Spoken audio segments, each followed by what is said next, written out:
basically like would listen to music, and he would tap his feet and then he would move his head, and like you hear like this beatbox like coming from his mouth, like while he's hearing the music, he's actually like timing the rhythm and the whole thing. I mean, it was really amazing to see.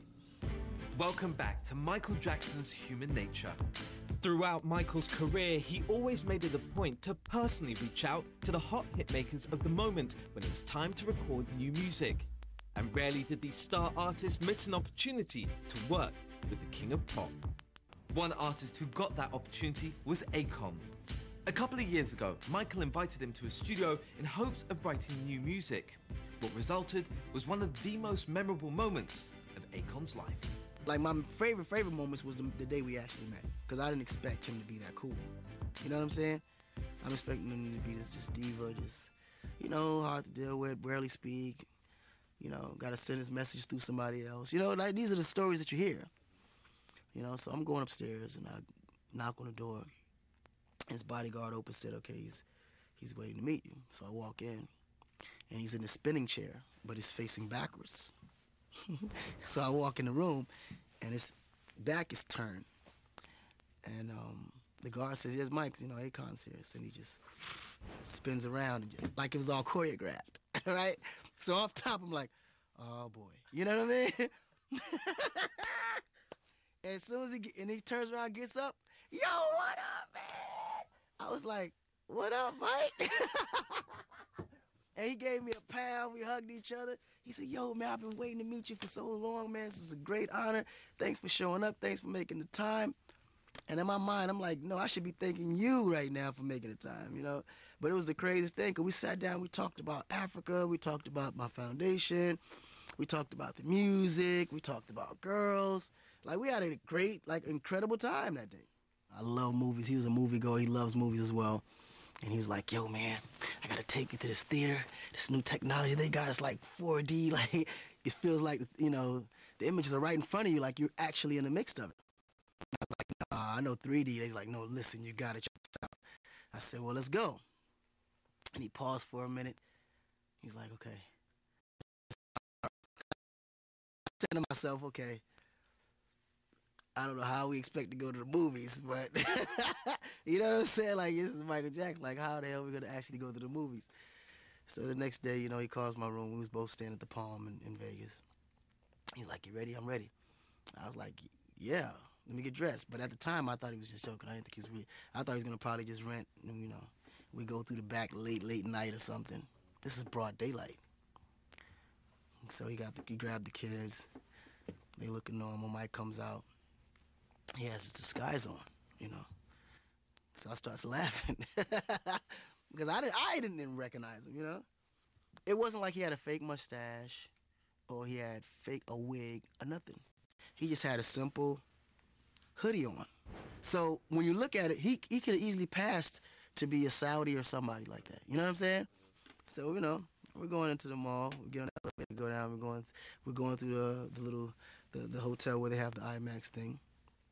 And as soon as we walk in, all these kids just start coming running towards us, So I'm like, oh, damn, I think they know who he is. And all the kids just caught running up to me, asking me for an autograph. So I'm like, okay, I should just go ahead and should I just toss him off before they recognize who he is or just play it cool? So he shakes his head and like as if, yeah, go ahead, do what you got to do. So I see them signing autographs, taking pictures, and I'm looking at these kids' faces, and they not even knowing that Mike is standing right next to me. Like, if they only knew this guy was standing right next, you know how much havoc that would have caused up in that place? So we get into the theater, and then the manager greets us up front. So he comes and hands us the tickets. We're all seated.